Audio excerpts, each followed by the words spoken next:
So when I think about Christmas, sometimes I think about the oddest parts of the story.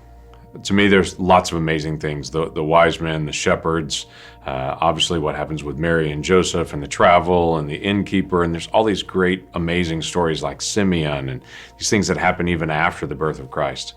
But there's one person in the middle of the story about Christmas that kind of stands out that's a little bit different. And it's the Grinch guy. It's Herod. You've got King Herod in Jerusalem, that the wise men come to be able to visit him and say the most amazing thing has happened. We're trying to be able to identify the birth of the Messiah. And Herod goes and visits with his individuals that can help him pull the theology out and look at the scripture, and they come out and say, yeah, the Messiah, when the Messiah is going to be born, will be born in Bethlehem. Now that's literally 3 miles from Herod's house. But Herod sends the wise men, said, go find out, go research this. And then the wise men go find actually the baby. They find Jesus.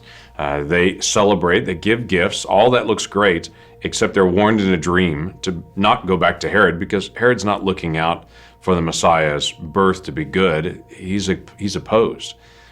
He's against this. In fact, Herod actually gets angry at the wise men for not coming back and telling him, and he goes back and starts killing children in Bethlehem just to make sure that he stops this whole event from happening. He doesn't want the coming of the Messiah. It's a fascinating story to me because it stands in such stark contrast to all the joy. It seems like when Jesus' birth is done, when Jesus' birth occurs, there's all this joy, there's all this celebration, angels singing and shepherds worshiping and Mary and Joseph taking all these things in. And then you've got this one person who is the skeptic, this one person who is angry, this one person who's literally pushing away saying, that's fine for all of you to believe that. I don't believe. In fact, I'm going to do whatever I can to push away from it. Maybe that's you.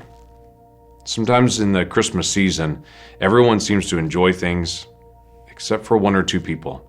Maybe in your gut, you really know you're not King Herod, you're not really the Grinch, but all this seems to be for someone else and not for you. I think there may be a need for everyone to hear, whether you're the skeptic, whether you're the person that's saying that's good for you, but it's not for me, that what the angel said was this is good news for all people, including you.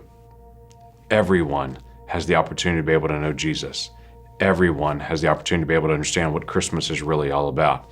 How God loved us so much that he personally came, became a man, so that we would understand him more.